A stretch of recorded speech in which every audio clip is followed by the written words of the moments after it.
तो खिदमत करोगे, मेहनत करोगे, लड़ोगे, मरोगे और जदोजहद करोगे, ईमान से करोगे, खुदा की कसम करोगे। ढूंढोगे अगर मुल्कों मुल्कों, ढूंढोगे अगर मुल्कों मुल्कों, मिलने के नहीं नायाब हम। बिस्मिल्लाहिर्रहमानिर्रहीम। तुमसे है पाकिस्तान में खुश आमदीद। मैं हूँ साजिद हुसैन और आज हम स्पेशल ट्रिब्यूट प्रोग्राम कर रहे हैं कायदे अवाम शहीद जुल्फ़िकार अली भुट्टो साहब की 46वीं बरसी पर। कितना बड़ा नुकसान है। आप फॉर्मर वज़ीर आज़म भी रहे, सदर भी रहे, बहुत सारी आपकी सर्विसेज हैं पाकिस्तान के लिए।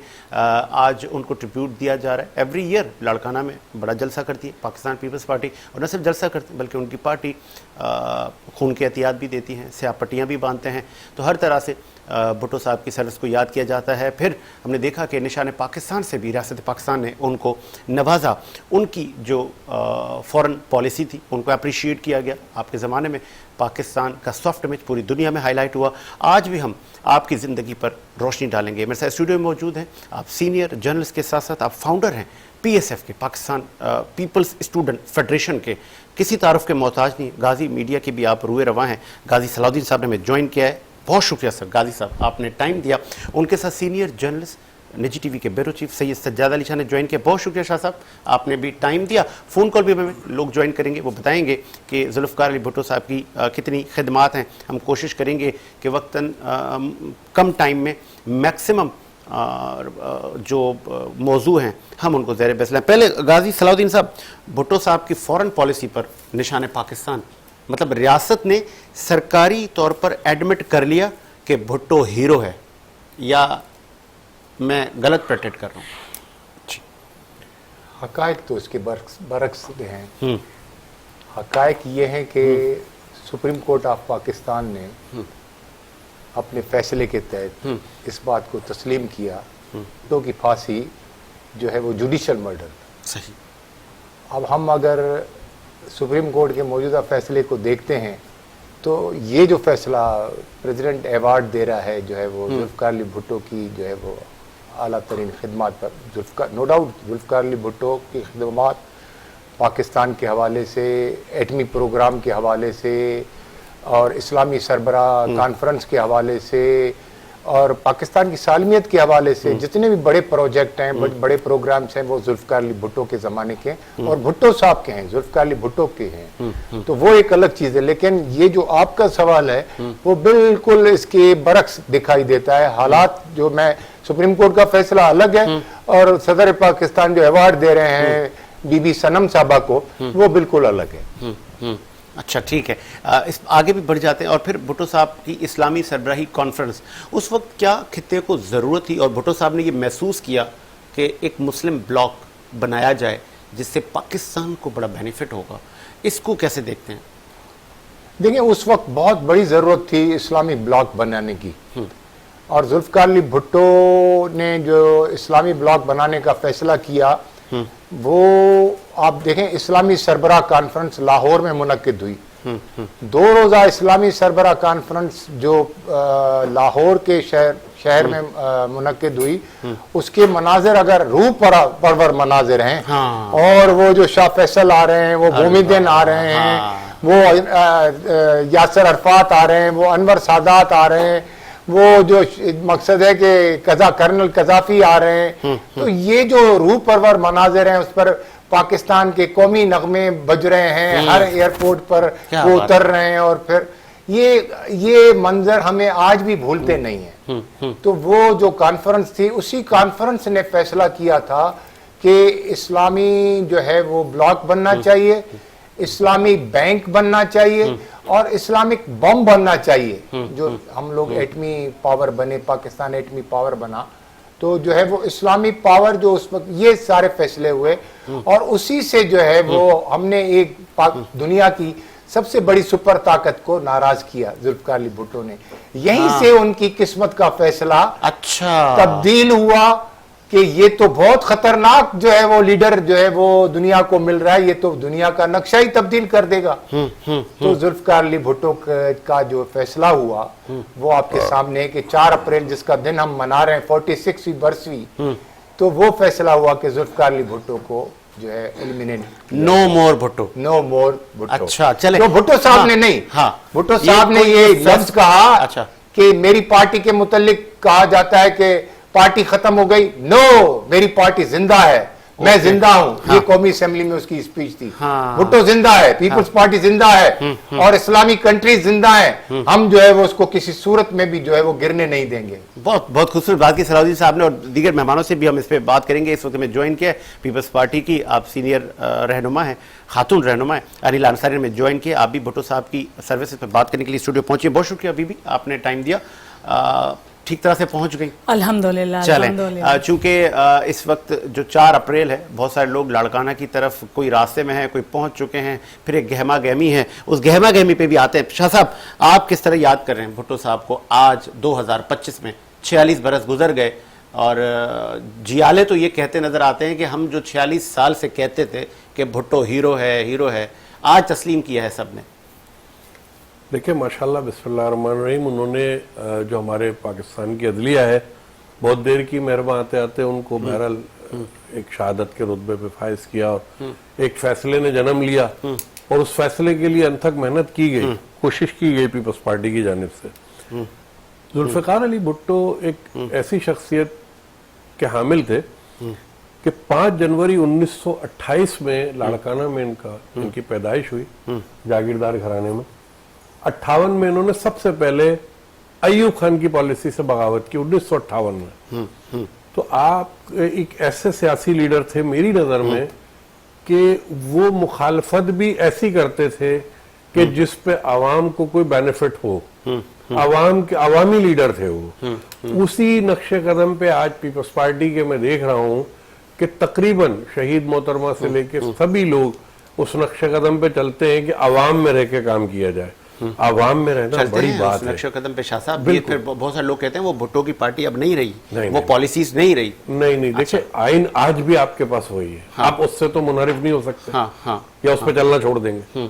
भुट्टो का दिया हुआ आपके पास आइन है, सही, ठीक है। आपके पास बहुत सारी चीजें जो मीरास में भुट्टो से चली आ रही हैं, ठीक है। सियासत सिंध की भुट्टो की पहचान है, आज भी जिंदा है, भुट्टो का नारा ही लेके चल रहा है। रोटी कपड़ा मकान का नारा पहली दफा तारुफ कराने में जुल्फ़िकार अली भुट्टो का था। पीपल्स पार्टी को जब उन्होंने वजूद में लाया तो इस नारे के साथ ही लाया। बड़े सीनियर लोग बैठे हैं पीपल्स पार्टी के, मतलब मैं कोई हैसियत नहीं रखता सियासी मालूमात में, बीइंग अ जर्नलिस्ट, लेकिन मैं ये जरूर कहूंगा कि सियासत के मैदान में एक कदावर शख्सियत जुल्फ़िकार अली भुट्टो पाकिस्तान के लिए थे, दुनिया में उनका नाम था। सॉरी फॉर इंटरप्ट, मैं जरा शाहिदा रहमानी ने हमें फोन कॉल पे ज्वाइन किया, मेंबर पार्लियामेंट। बीबी खुश आमदीद कहेंगे शो में, शाहिदा रहमानी साहिबा।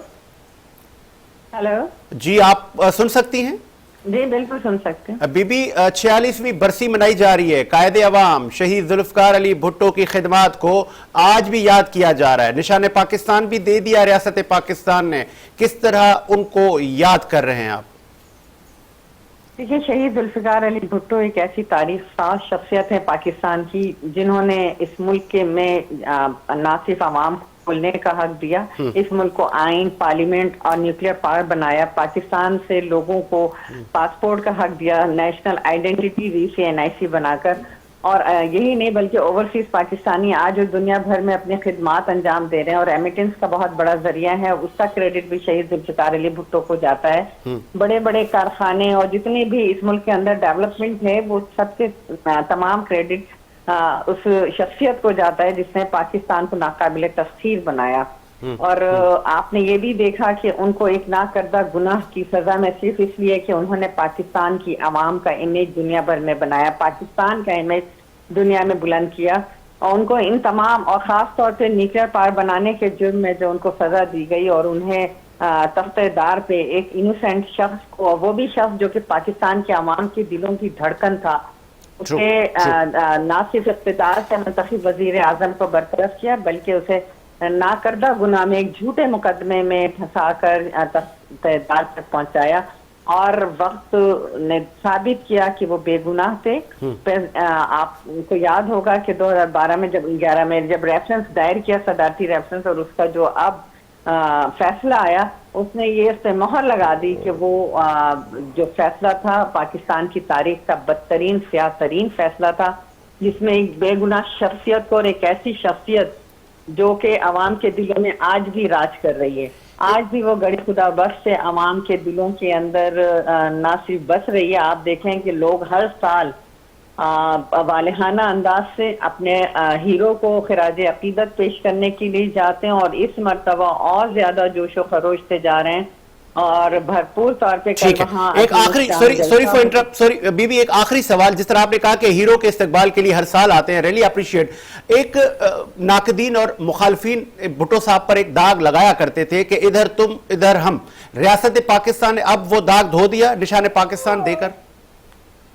देखें, ये भी आपको याद होगा कि जिसने अपने अखबार की हेडलाइन के लिए ये खबर लगाई थी, उन्होंने मीडिया पर आके एक्सेप्ट किया कि उन्होंने भुट्टो साहब ने ऐसा कोई वर्ड नहीं कहा था कि इधर तुम इधर हम। सही। और ये हमने अपने अखबार की हेडलाइन के लिए खबर लगाई, और वो जो नाकदीन थे उनको ये मौका मिल गया कि उस पर वो आज तक सियासत कर रहे हैं। भुट्टो जैसा जो मुहिब्बे वतन, मुहिब्बे कौम जो लीडर था, वो कभी ये तसव्वुर नहीं कर सकता था कि इधर हम इधर तुम।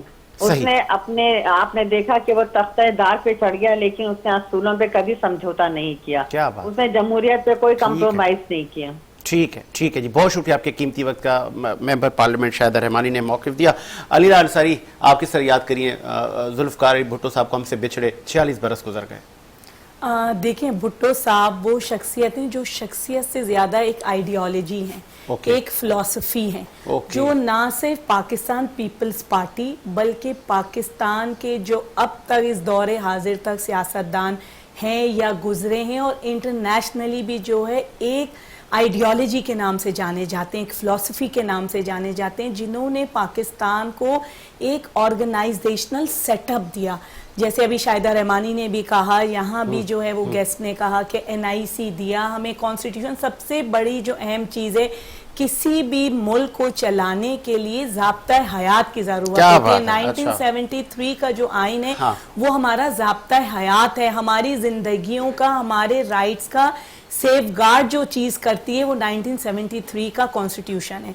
भुट्टो साहब की जो सबसे बड़ी कंट्रीब्यूशन है, जो इस्लाम के लिए है, जो अल्लाह के नज़दीक जो है वो पसंद की गई, उनको शहीद के रुतबे पे फाइज किया गया है, वो ख़त्म नबूवत का कानून है।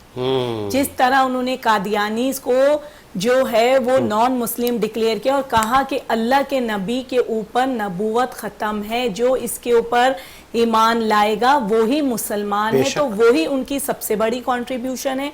और उनकी जो ये एसेसिनेशन या एक्स्ट्रा जुडिशियल किलिंग हुई, उसका एक रीज़न ये भी है, OIC के हवाले से बात की गई तो बड़ी चार्ज थी भुट्टो साहब के दौर में वो OIC, जो इस वक्त आप देखते हैं कि फलस्तीन के मामले में बिल्कुल खामोश और बेजान नजर आती है। तो भुट्टो साहब, शाह फैसल साहब, यासिर अराफात, ये वो लीडर्स थे जो रहती दुनिया तक याद रहेंगे, और ये उस OIC को उस वक्त लीड करते थे। और OIC का मकसद था, उन्होंने डिलीवर किया, उन्होंने लोगों को अपनी एक पावर दिखाई। तो इस वक्त जो एक बेजान OIC है, उसमें जान डालने वाले भुट्टो साहब। और सबसे ज्यादा कायदे अवाम कहा जाता है। अक्सर मैं भी कहती थी, हम इलेक्शन कैंपेन में जाते थे, रात के अंधेरे में भी लोग मिट्टी के टेले पे बैठे, भुट्टो जिंदा है।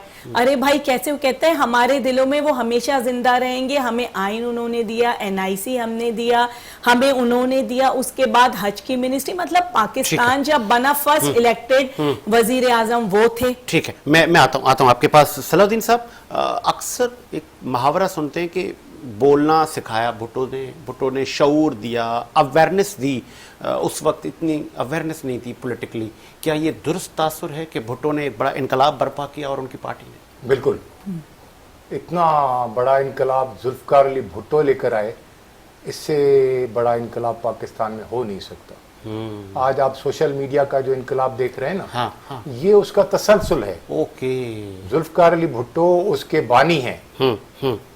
सोशल मीडिया अगर उस वक्त होता तो भुट्टो को फांसी भी नहीं होती। जैसे आज के दौर में जो अडियाला वाला बैठा है उसको फांसी नहीं दी जा सकती। सोशल मीडिया इतनी ताकतवर चीज बन गया है।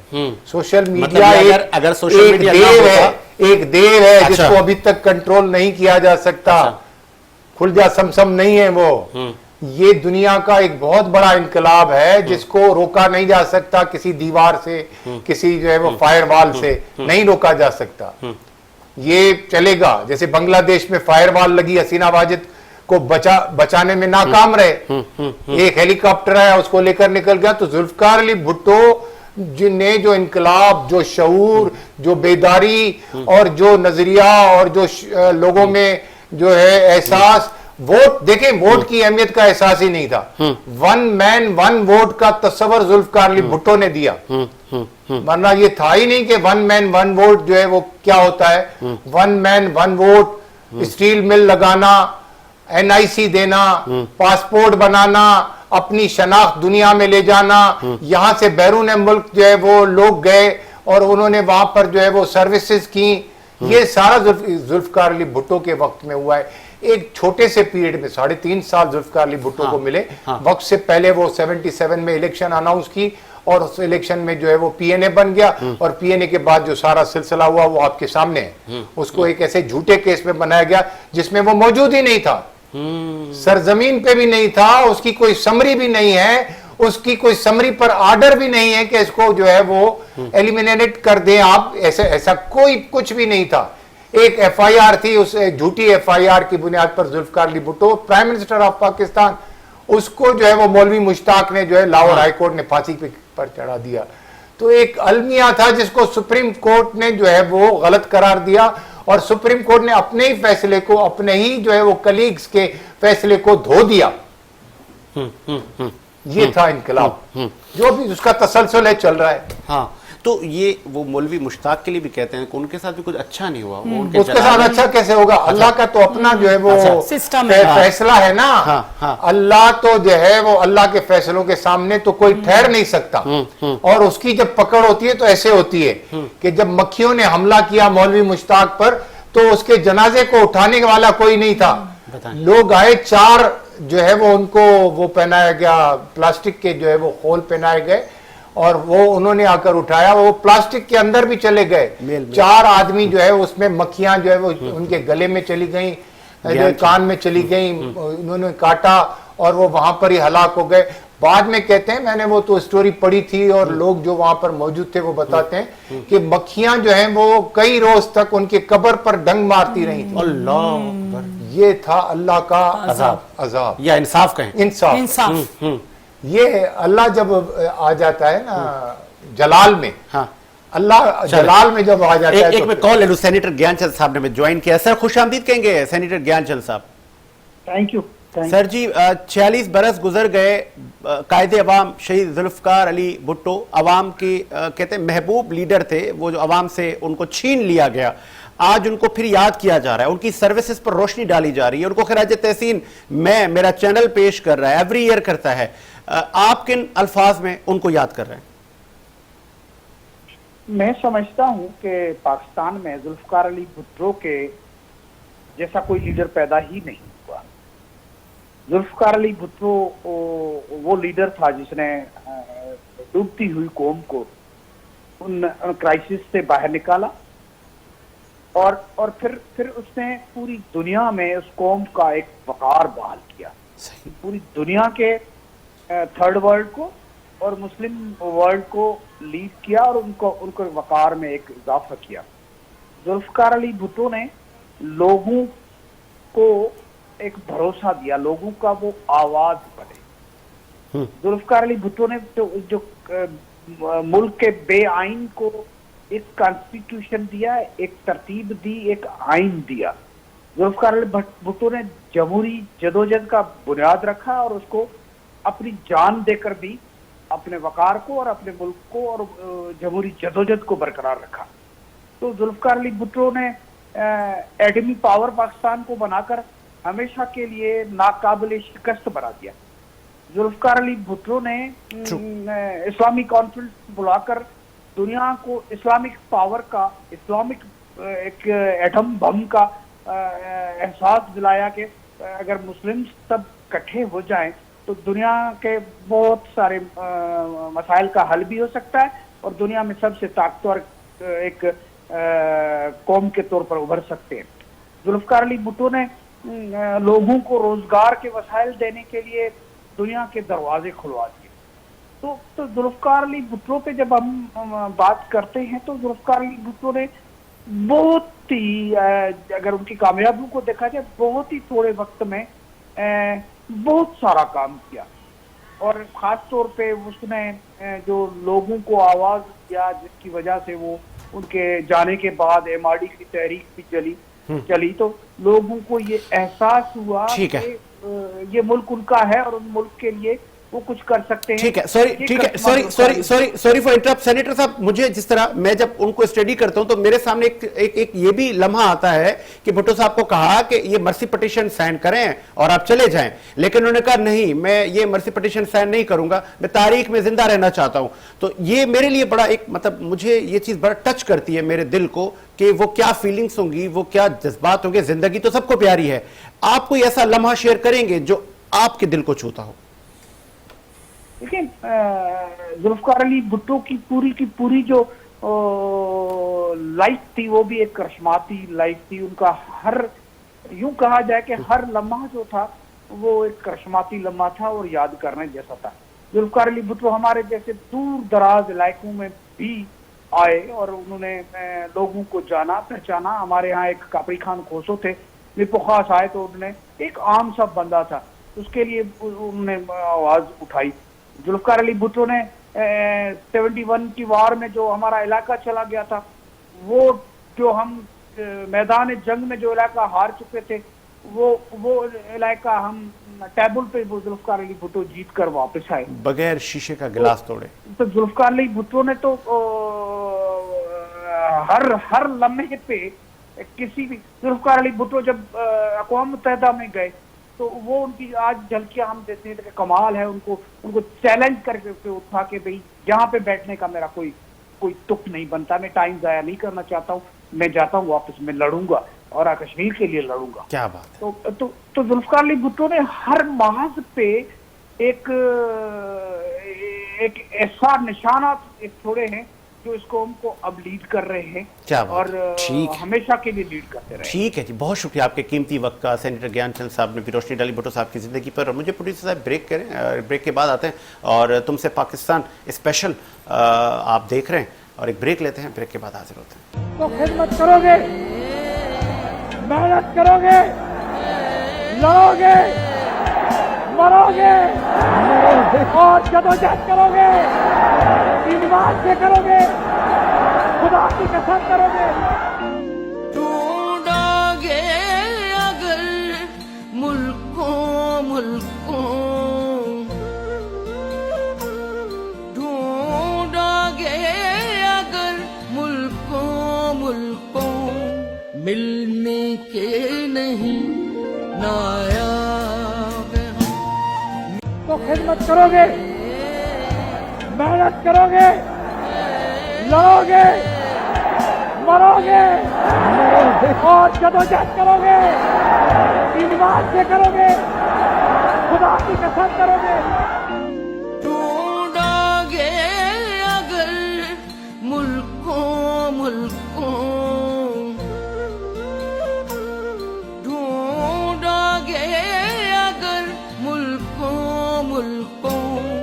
मिलने के नहीं नायाब हम। ब्रेक के बाद खुश आमदी तुमसे पाकिस्तान स्पेशल ट्रांसमिशन आप देख रहे हैं और मेहमान फ़ोन कॉल पे ज्वाइन करें। स्टूडियो में गाजी सलाम साहब मौजूद हैं और वो अब मैं उनको ले जाता हूँ उस जगह पर उन 90s 77 और 75 और 70s में ले जाता हूँ इनको और उस वक्त के हालात क्या थे। 9 सितारे कितना प्रेशर दे रहे थे भुट्टो साहब और उनकी हुकूमत को, जलाओ घिराव की सूरत हाल थी, भुट्टो परेशान है, फिर उन पर कत्ल का इल्ज़ाम लग जाता है, फिर उनको टेबल पे ले आने में कामयाब होते हैं, फिर अमेरिका से कोई धमकियाँ में मरासले आते हैं और फिर भुट्टो को इस रास्ते से हटाने के लिए प्लानिंग्स की जाती हैं, साजिश तैयार हो जाती है। सर अब मैं आपको वहाँ लेकर आया हूँ। ये सारा मंजर आप बयान कर रहे हैं, मैं अपनी आंखों से देख रहा हूँ। क्या बात है। क्योंकि मैं उसका खुद एक किरदार रहा हूँ और मुझे फ़ख्र है कि मेरी सियासत की इब्तिदा जुल्फ़िकार अली भुट्टो से हुई। मैं उस वक्त जो है वो 9th क्लास में पढ़ता था और जुल्फ़िकार अली भुट्टो, जब मैं 1 यूनिट के ख़िलाफ़ पहली मरतबा जेल जा रहा था तो मेरा वकील जुल्फ़िकार अली भुट्टो था। स्पेशल मिलिट्री कोर्ट में अगर कोई वकील आया तो वो जुल्फ़िकार अली भुट्टो था। और मुझे जब भावलपुर जेल भेजा गया 3 महीने की सज़ा के मैं बच्चा जेल जाना था मुझे, और 1 यूनिट था, किसी भी जेल भेजा जा सकता था। तो जुल्फ़िकार अली भुट्टो हैदराबाद का बम्बई बेकरी का केक लेकर मेरे पास आए। मैं तो उस वक्त स्टूडेंट लीडर भी नहीं था। स्टूडेंट लीडर तो बाद में बनाऊं, मैं एक आम स्टूडेंट था। तो मैंने उस दिन फैसला किया साजिद भाई के मेरा लीडर जुल्फ़िकार अली भुट्टो है। बताएं कितनी सुनहरी याद है। भुट्टो एक करशमाती शख्सियत के मालिक थे। उनकी हर अदा और उनका हर अंदाज, उनका हर स्टाइल, उनके बात करने का, उनकी मीटिंग करने का, उनकी जलसा करने का, उनकी कैबिनेट में बात करने का। और हम स्टूडेंट्स वो हमें पीएसएफ को तो अपनी फौज कहते थे मेरी फजाइया भी है, मेरी बहरिया भी है का जो एक आइडिया था पीएसएफ बनाने का। हाँ, ये आपने बड़ा अहम सवाल किया। पीएसएफ बनाने का पीएसएफ नहीं थी, पीपल्स स्टूडेंट फेडरेशन थी नहीं, जुल्फ़िकार अली भुट्टो की स्टूडेंट्स विंग थी नहीं। ये 73 में जुल्फ़िकार अली भुट्टो ने मुझे और मेरे 2 और साथी थे, हुसैन शाह बुखारी साहब मरहूम, उनका इंतकाल हो गया, और मुझे और हुसैन शाह बुखारी को कहा टंडो मीर महमूद में मीर रसूलबख्श चालपुर के बंगले में वो ठहरते थे। ये नूरा उनको वहां मिला था, नूर मोहम्मद मुगल जिसको नूरा कहते हैं, ये वहां पर मिला था भुट्टो साहब को, मीर साहबान ने दिया था। तो वहां हम मौजूद थे। तो भुट्टो साहब ने कहा कि अब आप लोगों को स्टूडेंट्स विंग बनानी है, पीएसएफ। तो हम हैदराबाद के जबीस होटल में जमा हुए थे, हम 4 बंदे थे। उन्होंने पाकिस्तान पीपल्स पार्टी की student wing, Peoples Student Federation का बुनियाद डाला, जिसमें ये जो है वो नाचीज भी शामिल था। तो हमने ये पीएसएफ बनाई। और तो उसके मतलब बाद जनरल ज़ियाउल का जो वो जुल्म सितम था आप पर भी हुआ बहुत ज्यादा। अच्छा। मैं जो है वो जब बेनजीर साहबा आई, भुट्टो साहब जब जेल में थे, फांसी घाट में थे, मोहतरमा जब बेनजीर साहबा आई तो स्टूडेंट विंग्स को वो लीड कर रही थी, और बेगम नुसरत भुट्टो साहबा पीपल्स पार्टी को लीड कर रही थी। तो बेनजीर साहबा की जिंदगी का पहला फैसला गाजी सलाउद्दीन को चेयरमैन बनाने का था पीएसएफ का। उन्होंने कहा this is my first decision, this is my own decision, this is my dynamic decision. ये बीबी के अल्फाज थे। गाजी वाज द चेयरमैन पीएसएफ। तो मुझे उन्होंने और अयाज सुमरो को सेक्रेटरी जनरल बनाया। तो उस डिसीजन ने ये किया कि मैं जो है वो घर छोड़कर जो है वो एब्सकॉन्डर लाइफ गुजारता था, और हॉस्टल्स में जो है वो एब्सकॉन्डर रहता था ज्यादा वक्त। मैं यही से चाहूंगा गाइस साहब आप कंटिन्यू कीजिएगा। डॉक्टर सोराब साहब लाइन पे आ चुके हैं, उनसे जरा पूछना है। अस्सलाम वालेकुम सर, खुश आमदीद कहेंगे। डॉक्टर साहब कॉल ड्रॉप हो गई डॉक्टर साहब की। जी सर कंटिन्यू कीजिएगा। तो हमने जो है वो फिर ज्यादा वक्त में चांडका मेडिकल कॉलेज में रूपोश रहता था, क्योंकि बेगम साहबा और बेनजीर साहबा वहीं पर अलमुर्सा में होती थी, तो हमारा राब्ता उनसे भी होता था। तो हम ज्यादा वक्त वहां से इंस्ट्रक्शन लेते थे। लेकिन मेरे तहरीक का मरकज जो होता था वो लाड़काना होता था, क्योंकि अलमुर्सा वहां पर था, बेगम साहबा वहां पर थी, बेगम बेनजीर साहबा वहां पर थी, नजरबंद भी करते थे, तब भी हमारा राब्ता हो जाता था। तो हमने सारी तहरीक जो चलाई जनरल ज़िया के खिलाफ, और फिर मैं 5 साल जेल में भी रहा। और अहम बात यह कि जब जुल्फ़िकार अली भुट्टो को फांसी दी जा रही थी पिंडी में, तो मैं फांसी घाट सखर जेल के फांसी घाट में था। उसके बाद मुझे जो है वो रसूलबख्श पलीजो साहब, फाजिल राहू साहब और वहाँ पर जितने भी पॉलिटिकल कैदी थे, उन्होंने फिर वहाँ पर शोर किया, तो मुझे फिर स्पेशल वार्ड में शिफ्ट किया। लेकिन उस दिन जो है वो अहम बात ये थी कि उससे 1 रात पहले जमील साहब हमारे पास थे, सुप्रीडेंट सखर जेल। वो आए तो वो चाय भी नहीं पी रहे थे, और बिस्किट वगैरह जो हमने रखे थे वो भी नहीं। तो वो कुछ बात भी नहीं कर रहे थे। हम लोग उनसे सवाल करना चाह रहे थे तो वो बता नहीं रहे थे। तो हमें एहसास हो गया कि भुट्टो साहब की जिंदगी का कोई फैसला आज रात को होने जा रहा है। तो सबसे पहले हमें जो है अबू बकर जरदारी साहब ने जो है वो बैरिक से, बैरिक को वो जो होता है ना लोहे की राड, वो बजाकर और हमें जगाया कि जुल्फ़िकार अली भुट्टो को फांसी दे दी गई है। बीबीसी से अभी अभी खबर आई है। तो हम सब रोने लग गए थे, और बस वो उसके बाद तो सबकी हालत ख़राब थी। उस वक्त अयाज सुमरो साहब भी थे, अब्दुल फताह मेमन साहब, काजी मोहम्मद धामरा साहब, हम लोग सब अयाज सुमरो, अहमद अली सुमरो और पूरी सिंध के जो है वो जो दोस्त थे, हम यहाँ पर कोई 30-40 स्पेशल वार्ड में सियासी कैदी थे। रसूल बख्श पली जो थे, फाजिल राव थे, हाजी मुनव्वर अली अब्बासी साहब थे, बहुत से लोग थे, लाला लियाकत पठान शिकारपुर से थे। मेरे पास पूरी लिस्ट है, मैं अभी वो अपनी ऑटोबायोग्राफी भी लिख रहा हूँ, आई विटनेस, तो मैं बहुत सी चीजें लिख रहा हूँ। वो जो ऑपोजिशन का प्रेशर था भुट्टो पर, पीएनए का ओ शदीद, पीएनए का तो इतना बड़ा प्रेशर था कि वो डॉलर पाकिस्तान में इतना आम हो गया था कि जो है वो डॉलर, जैसे अब डॉलर मिलता नहीं, तो उस वक्त डॉलर आम हो गया था। डॉलर की वक़्त खत्म हो गई थी, इतना डॉलर आया था। जुल्फ़िकार अली भुट्टो के खिलाफ जो साजिश हुई थी, पीएनए जो है जिसको कौमी इत्तेहाद कहा जाता है, पाकिस्तान कौमी इत्तेहाद, वो 9 सितारों वाला था, क्योंकि 9 जमातें जो है उसके साथ थी, तो 9 सितारे उन्होंने बनाए थे।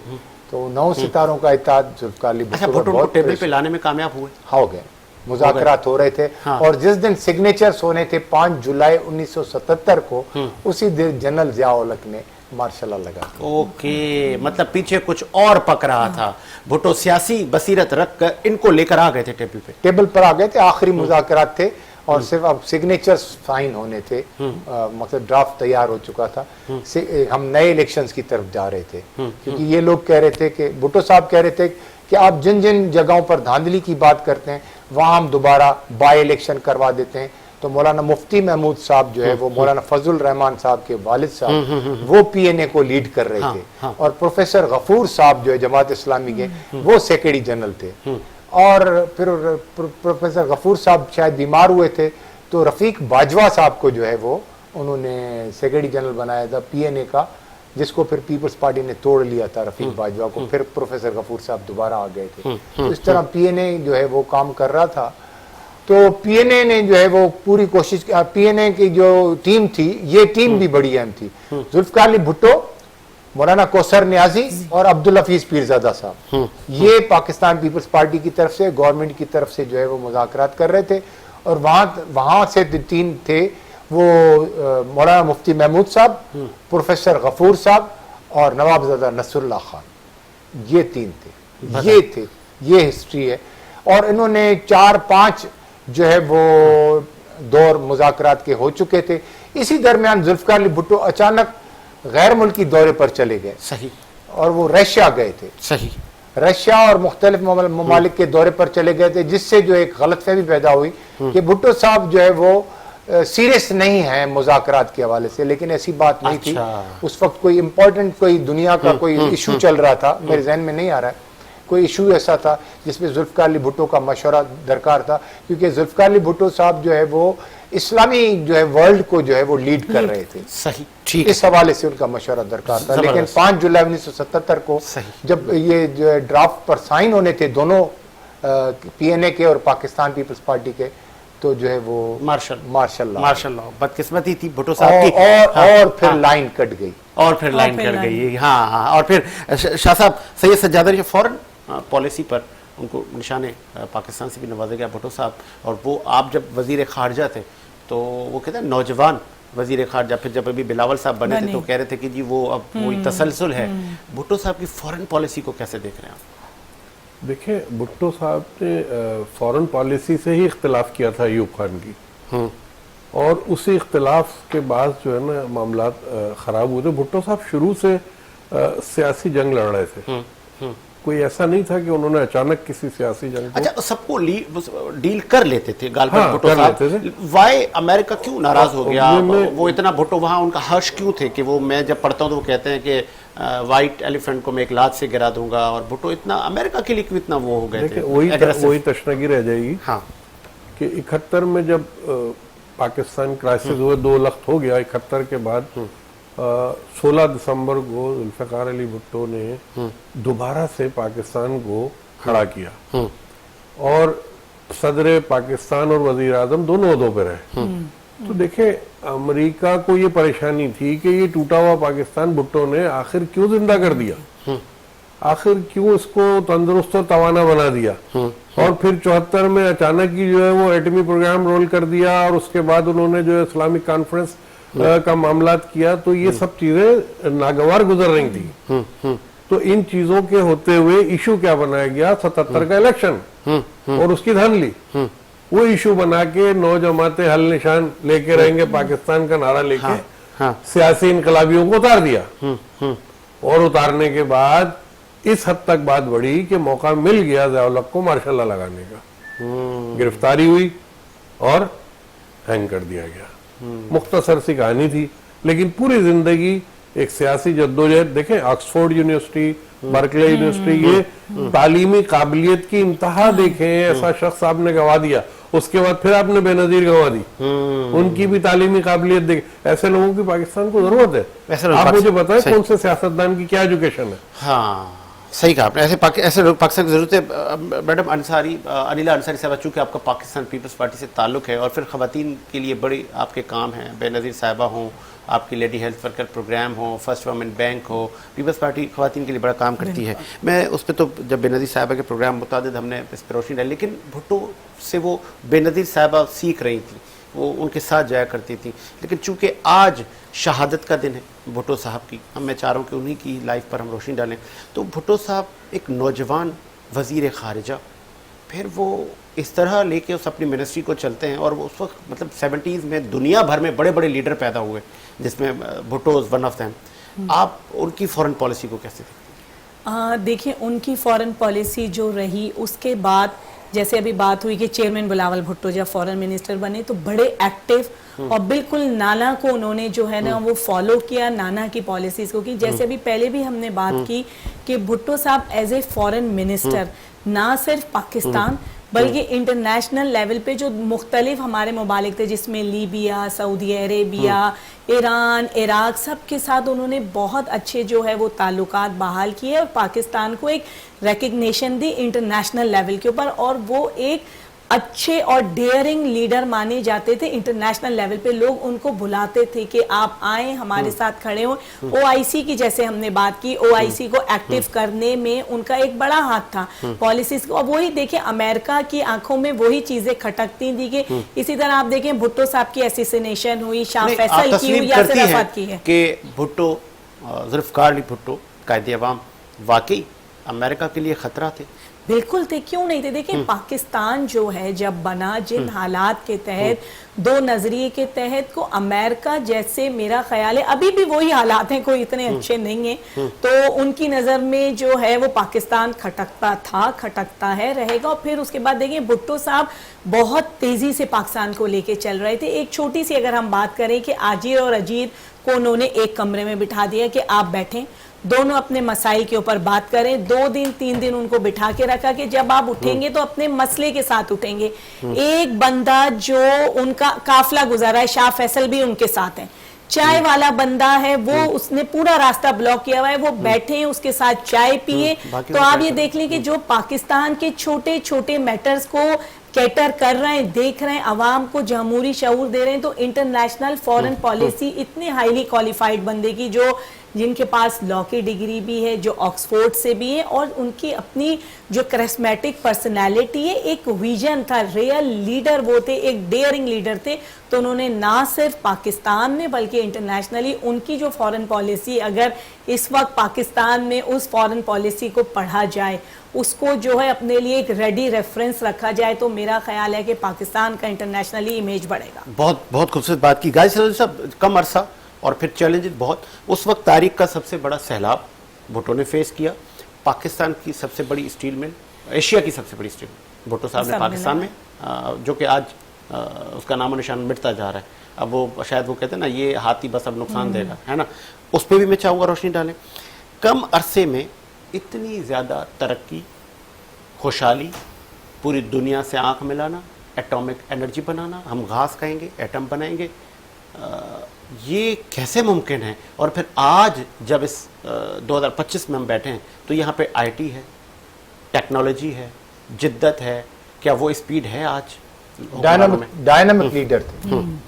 मैं एक वाकया बताता हूँ जुल्फ़िकार अली भुट्टो साहब के साथ। हमारे स्टूडेंट्स जो है हम सब, क्योंकि वो सबसे पहले हमसे मिलते थे कि सारा जो कुछ हो रहा है वो आप क्या देख रहे हैं, हमें मुझे बताओ, सबसे पहले वो। तो ऐसे ही एक हैदराबाद के सर्किट हाउस में हम उनको सारे वाकयात बता रहे थे। तो इस दरमियान एडीसी आए भुट्टो साहब के, प्राइम मिनिस्टर थे उस वक्त, 73 का आइन आ चुका था, क्योंकि भुट्टो साहब जब आए तो 72 का आइन बना था, 2 आइन बने थे, जिसमें वो प्रेसिडेंशियल फॉर्म ऑफ गवर्नमेंट था, भुट्टो साहब प्रेसिडेंट बने थे। फिर जब असल आइन आया 73 का तो भुट्टो साहब प्राइम मिनिस्टर बने। तो भुट्टो साहब एडीसी ने कोई जो है वो फाइल दिए, तो भुट्टो साहब फाइल को देख रहे थे और सिग्नेचर कर रहे थे। तो हमारे चेयरमैन थे हुसैन शाह बुखारी, तो उन्होंने कहा कि चेयरमैन साहब आप हमारी बात पर तवज्जो ही नहीं दे रहे, आप हमारी बात को सीरियस ही नहीं ले रहे। भुट्टो साहब ने ऐसे किया, हुसैन शाह क्या कहा तुमने कि मैं तुम्हारी बात को सीरियस नहीं ले रहा हूं, मैं संजीदा लीडर नहीं हूं।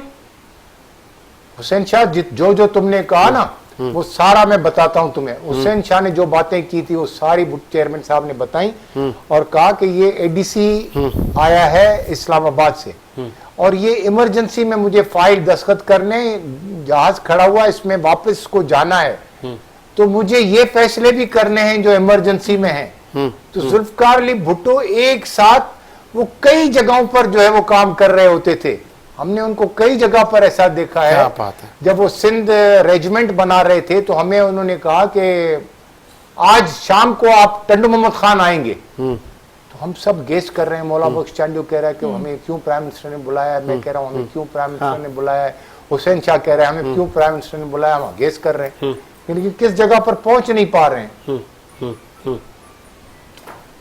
तो अचानक जो है वो टिक्का खान आते हैं, जो चीफ ऑफ आर्मी स्टाफ थे, वो अंदर जाते हैं प्राइम मिनिस्टर के पास। तो हम उस वक्त भी नहीं समझ सके कि ये हो क्या रहा है। टिक्का खान आधे घंटे के बाद जब वापस जाते हैं तो जुल्फकार अली भुट्टो हमें बुलाते हैं टंडू मोहम्मद खान में मीर एजाज टालपुर के बंगले पर। तो आपने देखा, जुल्फकार अली भुट्टो कह रहे हैं, आप लोगों ने देखा कि ये chief of the army staff मेरे पास आए और वापस गए। हमने कहा सर हमने देखा। तो आप लोगों ने क्या गेस किया कि क्यों आए थे? मैंने कहा सर हम लगे हुए थे इसमें कि ये क्यों चीफ ऑफ आर्मी स्टाफ, पहले तो हम लगे हुए थे कि आपने हमें बुलाया क्यों है। टंडू मोहम्मद खान जब सारी चीजें हो गई थी तो आपने कहा नहीं आप लोग सब टंडू मोहम्मद खान आओ। तो हम सब परेशान हो गए कि आप क्या इंस्ट्रक्शन देना चाह रहे हैं, तो हम गेस कर रहे थे। फिर जब चीफ ऑफ आर्मी स्टाफ आए तो फिर हमने अपना वो चेंज किया अपना सारा इशू कि ये तो चीफ ऑफ आर्मी स्टाफ आए और उसके गए और उसके बाद सारा डेलीगेशन हमें आपने बुला लिया। तो बोला आप अभी तक नहीं समझ सके हो? मैंने कहा नहीं जी हम तो नहीं समझ सके, आप चेयरमैन हमारे, आप बताएं। बोला आज मैं सिंध रेजिमेंट बनाने का ऐलान कर रहा हूँ और आपको बता रहा हूँ, आप सिंध के लोगों को कहें कि इसमें शामिल हो, जबरदस्त सिंध रेजिमेंट।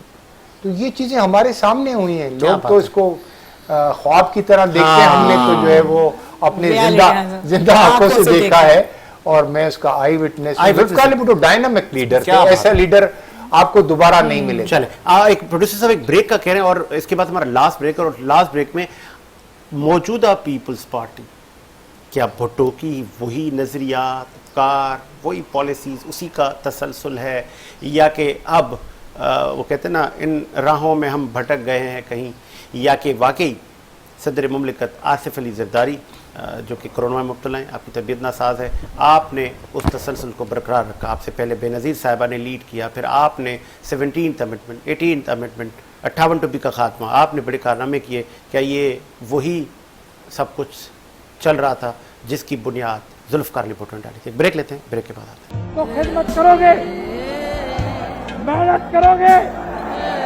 लड़ोगे, मरोगे और जदोजहद करोगे, ईमान से करोगे, खुदा की कसम करोगे। ढूंढोगे अगर मुल्कों मुल्कों, ढूंढोगे अगर मुल्कों मुल्कों, मिलने के नहीं नायाब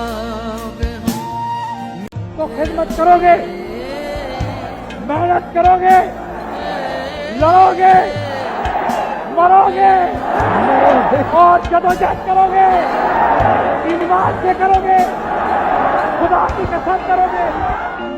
ढूंढोगे अगर मुल्कों मुल्कों, ढूंढोगे अगर मिलने के नहीं नायाब हम। ब्रेक के बाद खुश आमदीद और कायदे अवाम जुल्फ़िकार अली भुट्टो साहब की 46वीं बरसी पर स्पेशल प्रोग्राम हमने डेडिकेट किया आपकी सर्विसेज पर। और पाकिस्तान पीपल्स पार्टी का एक तसलसल है, आपका एक हिस्सा है पाकिस्तान की पार्लिमानी सियासत में, आपका बड़ा एक किरदार रहा है भुट्टो साहब से लेकर आज तक।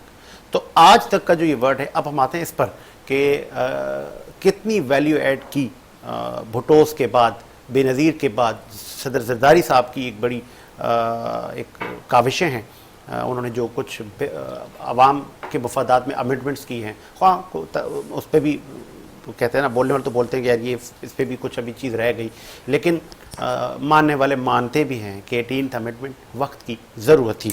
पहले मैं ज़रा अनिला अंसारी साहबा, पाकिस्तान पीपल्स पार्टी भुट्टो की पार्टी क्या आज भी वही पार्टी है या आज सिर्फ वडेरे की पार्टी, जागीरदार की पार्टी, ब्यूरोक्रेट की पार्टी, बड़े किसी जालिम दहशतगर्द की पार्टी बन गई है, या वही पार्टी, वही लोग, वही नजरियात, वही अफकार हैं? सब कुछ आज भी वैसे ही है। भुट्टो का कहते हैं भुट्टो जिंदा है, भुट्टो जिंदा रहेगा, ठीक है।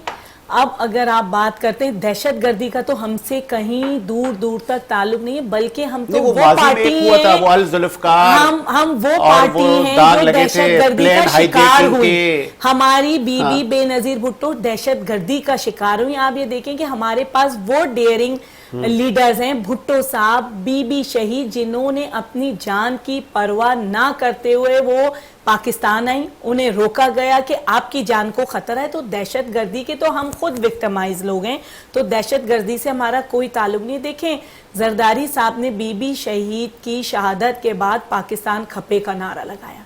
वो सिर्फ एक नारा नहीं था, वो प्रैक्टिकली उन्होंने उसको प्रूव भी किया।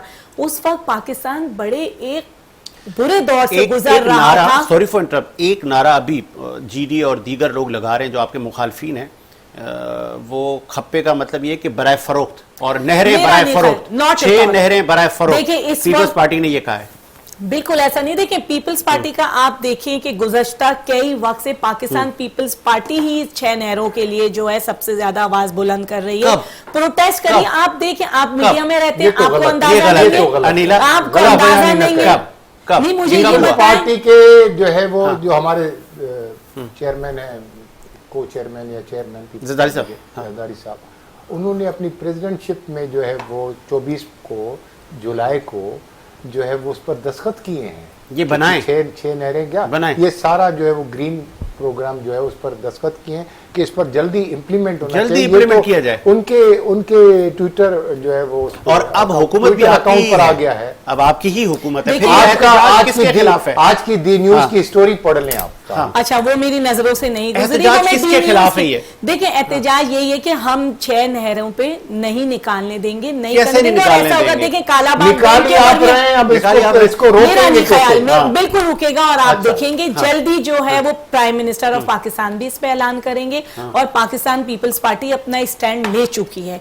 तो मेरा ख्याल है कि देखिए, पहले भी बीबी जो है वो कालाबाग डैम के ऊपर उन्होंने लीड किया और वो भी एक बड़ा इशू था और उसको पीपल्स पार्टी ही नहीं हैंडल करके उसको खत्म किया। इंशाल्लाह नेक्स्ट जो भी आपके प्रोग्राम होंगे उसमें मैं जरूर आऊंगी। ये जो एहतजाज है और आप देखेंगे कि पाकिस्तान पीपल्स पार्टी ही के एफर्ट से ये 6 नहरों वाला मामला खत्म होगा। ये जो एहतजाज आप लोग कर रहे हैं ना, आपकी जिले तंजीमें, मेरे जोहर में भी एहतजाज हो रहा है, बिल्कुल बिल्कुल। किसके खिलाफ? देखिए, ये एहतजाज नहीं है, ये एक प्रेशर बिल्ड किया जा रहा है। किसके खिलाफ प्रेशर? देखिए, गवर्नमेंट जो बना रही है, हुकूमत में देखिए हम वजारतों में नहीं है, सुने हम वजारतों में तो नहीं है। देखिए, वो हुकूमत चेयरमैन बिलावल भुट्टो ने इसलिए साथ दिया क्योंकि सबको सिंपल मेजॉरिटी नहीं मिल सकी, इस वजह से वो उस हुकूमत में है। मैं आता हूं आपके पास, सेकंड फेज में आता हूं, आखिरी फेज में फिर आऊंगा। गाजी सलाउद्दीन साहब, बड़ा सिंध में बड़ा प्रेशर है, जो मेरी इत्तलात है, जो मैंने इंफॉर्मेशन कलेक्ट की, मुख्तलिफ हाईवेज पे धरना जारी है और फिर पीपल्स पार्टी के भी धरना जारी है क्योंकि उनका एक आज बड़ा दिन है 4 अप्रैल। तो बड़ी एक ऐसी सूरत हाल है, वो मुझे MRD वाला जमाना याद आ रहा है। तो अब होगा क्या? ये MRD से ज्यादा खतरनाक है। ये तो नहरों में डूब चुके हैं, नहरें बनने से पहले उसमें डूब चुके हैं। अच्छा। अब ये निकलने की कोशिश कर रहे हैं। अच्छा। पाकिस्तान पीपल्स पार्टी पहली मर्तबा इतने बड़े गिरदाब में फंसी है पहली बार। कि पहली मर्तबा कि ये निकलेगी कैसे। तो एक पीपल्स पार्टी के बड़े लीडर से मैंने ऑफ द रिकॉर्ड पूछा, इनमा निकरंदा वो किए मुश्किल, बहुत मुश्किल। इधर मेरा सवाल ले ले, से। मेरा सवाल ले ले। जी। पीपल्स पार्टी एज पर मेरी छोटी सी रिसर्च है, उसका सिंध के लोगों की पल्स पर हाथ है, वो उनकी फीलिंग्स को जानते हैं, क्या वो अब फीलिंग्स कैप्चर करने में कामयाब होंगे? देखें, वो लोग कह रहे हैं कि हमारे जहन में इतने बड़े रिएक्शन की तवक्को नहीं थी। सही। वो ये समझ बैठे थे कि हम जो कर रहे हैं, क्योंकि वो ऊपर का प्रेशर था, उनको जवाब नहीं दिया जा सकता था जिनसे उन्होंने सौदेबाजी की है, तो उनके जरिए ही सारा ये हो रहा है। तो अब सूरत हाल ये थी कि उन्होंने कहा कि ये सिंध के लोग ये भी हजम कर लेंगे। मसला ये कि इस वक्त पानी का मसला सिंध के अवाम के लिए जिंदगी और मौत का मसला है, ये सियासी मसला नहीं है, पॉलिटिकल मसला नहीं है, वडेरों का मसला नहीं है, सरदारों का मसला नहीं है, मीरों का मसला नहीं है, पीरों का मसला नहीं है, और वडेरों और भोतारों का मसला नहीं है। ये मसला 7 करोड़ अवाम का मसला है, सिंध के अवाम का मसला है। पानी के बगैर वो कैसे जिंदा रहेंगे, और सिंधु के बगैर, सिंध नदी के बगैर, सिंध दरिया के बगैर वो कैसे जिंदा रहेंगे।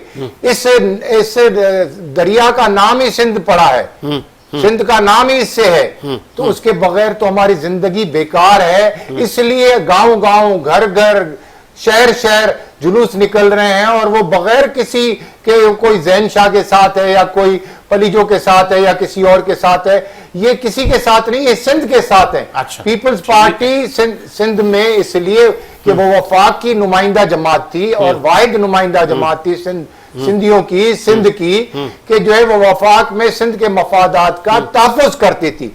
ये ज़हन में सिंधियों के होता था कि इसके अलावा न कादर मक्सी कर सकता है, न पलीजो कर सकता है, नई कोई जो है वो दूसरी पार्टी कोई कर सकती है। कौम परस्तों को सिंध के अवाम ने हमेशा सपोर्ट दिया है, वोट नहीं दिया है। चले, मैं एक कॉल ले लेता हूं। हमें एक्समैन सोसाइटी से अजीज अवान साहब ने ज्वाइन किया, आप चीफ कोऑर्डिनेटर। सर खुशामदीद कहेंगे अवान साहब।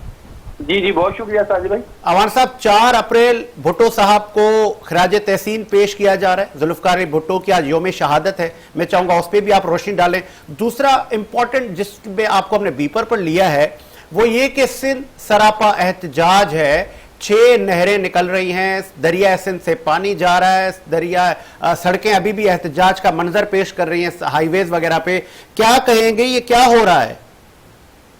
देखिए, पहली बात तो ये है, जहां तक आपने भुट्टो साहब की बात की है, तो वो एक अजीम लीडर थे, और उनकी जो मुल्की खिदमात है उनको पाकिस्तान एक्स सोसाइटी अच्छी नजर से देखती भी है, और उनको खराज तहसीन भी पेश करती है, खराज अकीदत भी पेश करती है। और जो वाकया हुआ उनके साथ, उस पर भी ज़ाहिर है बाद में सुप्रीम कोर्ट का जो फैसला आया है, और उस पर भुट्टो खानदान के साथ हमने हमेशा ज़ाहिर तहज़ीती भी की है कि ये गलत हुआ था। और अब चूंकि उनको निशाने पाकिस्तान का सबसे बड़ा इम्तियाज दिया गया है, तो उस पर भी हम खुश हैं कि चले, उनके लिए कुछ ना कुछ इस तरह का मुल्की लेवल पे हुआ है कि जिस पर उनको, उनकी रूह को तस्कीन मिल सकती है, उनकी फैमिली के साथ कोई इस तरह के मामला करके तो उनके साथ वो उस नुकसान का कुछ ज़्यादा किया जा सकता है। तो भुट्टो साहब के ऊपर तो कोई सियासत नहीं की जा सकती या कोई इस तरह की बात नहीं की जा सकती। उन्होंने 73 का आइन एक ऐसा मुश्फिक का आइन दिया था कि वो ऐसा था कि जिसपे किसी को इतराज नहीं था, और उसकी रोशनी में पाकिस्तान को बड़े अच्छे काम करने का मौका मिला। तो दूसरा, ये जो नहरों की आप बात कर रहे हैं, तो मैं समझता हूं कि ये पाकिस्तान पीपल्स पार्टी जो है उनका एहतजाज जो है, या और जो सिंध की जमातें हैं उनका एहतजाज गलत है। इस तरह का कोई मामला ऐसा नहीं है, और मैं समझता हूं कि एहतजाज की तो जरूरत नहीं है। देखिए, प्रेसिडेंट जो है वो पीपल्स पार्टी के हैं, और वजीर आजम जो है मुस्लिम लीग नून के हैं, और चेयरमैन सेनेट जो हैं वो पीपल्स पार्टी के हैं, स्पीकर कौमी असम्बली मुस्लिम लीग नून के हैं, पंजाब में वजीर आला नून लीग की है, और गवर्नर जो है वो पीपल्स पार्टी के हैं, सिंध में जो है वो पीपल्स पार्टी की अपनी गवर्नमेंट है, और गवर्नर उनके पास MQM का है। तो मैं समझता हूँ कि सड़कों की बजाय अगर ये लोग गवर्नमेंट में बैठे हुए हैं तो यहाँ बैठ के अपने मसाइल को हल क्यों नहीं कर लेते?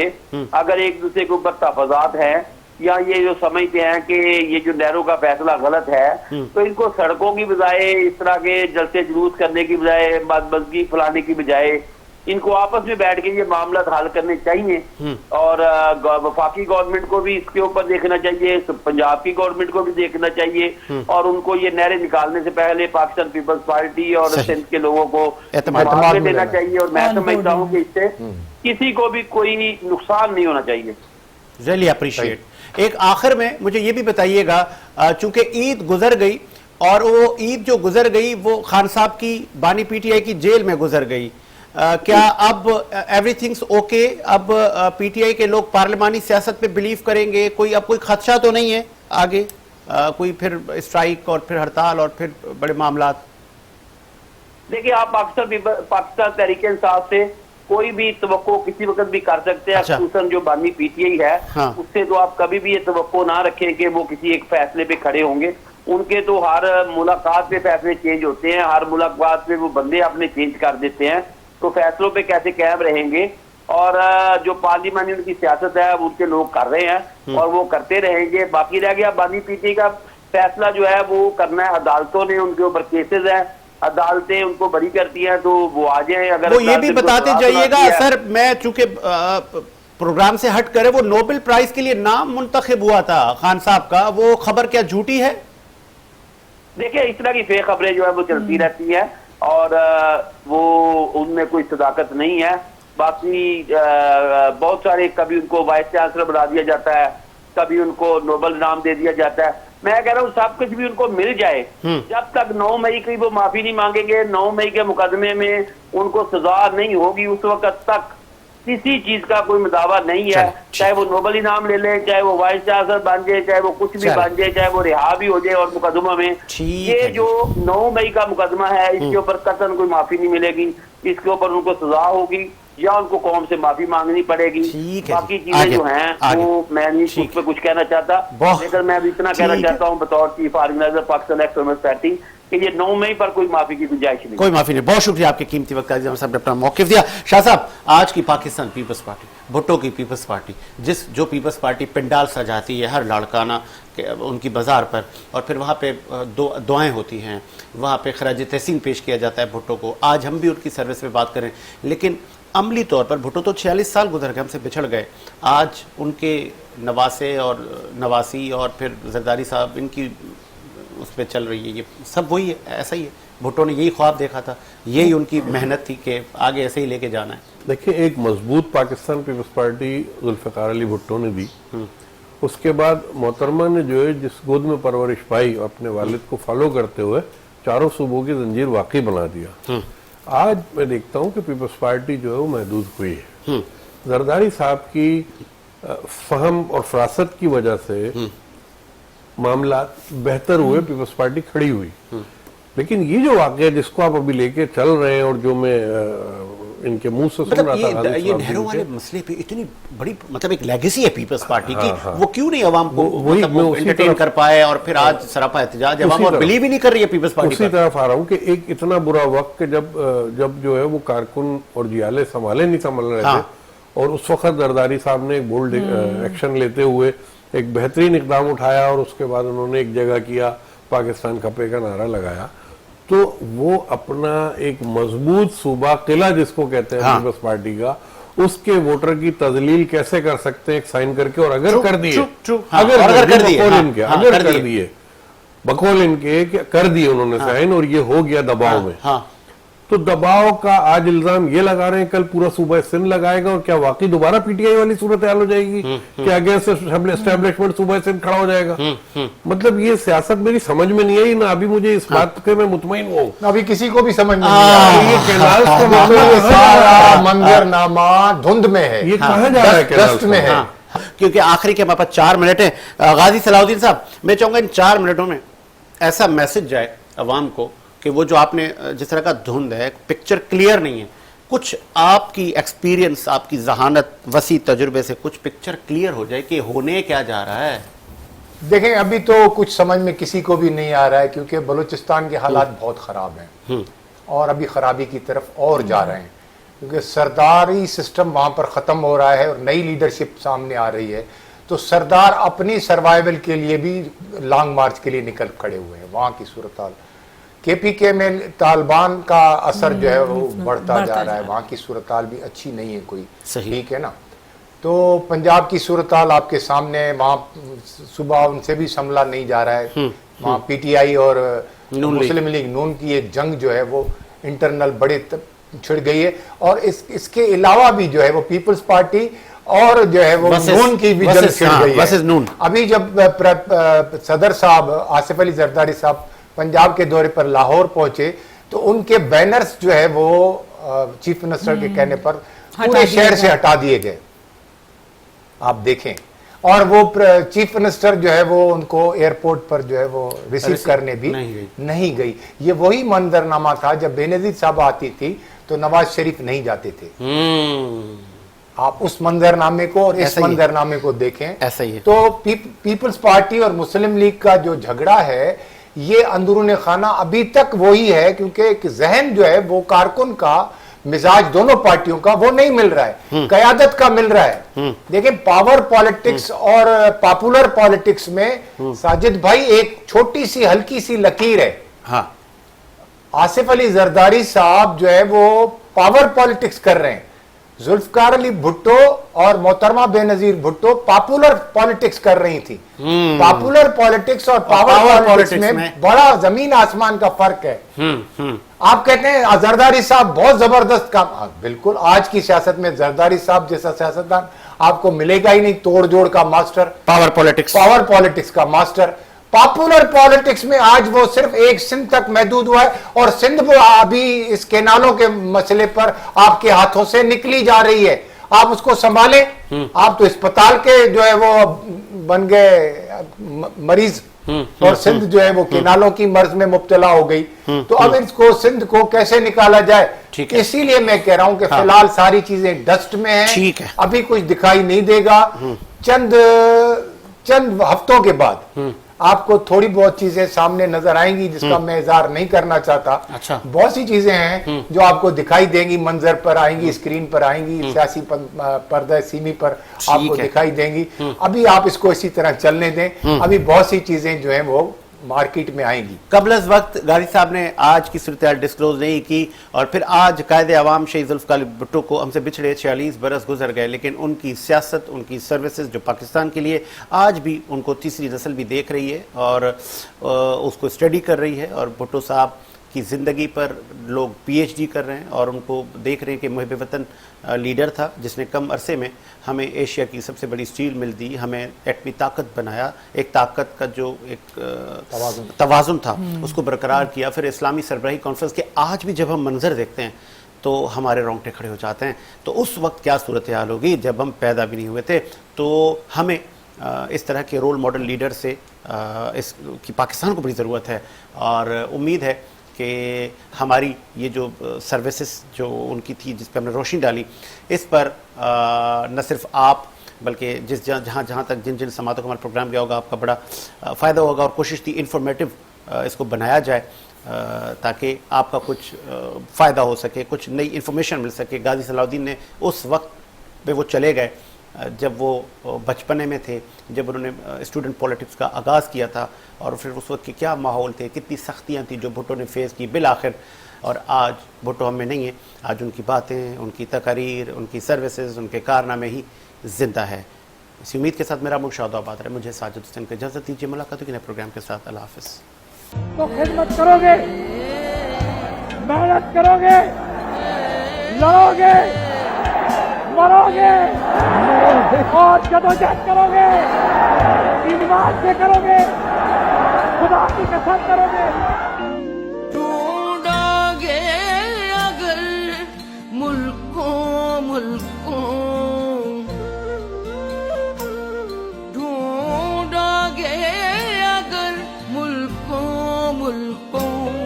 मिलने के नहीं ना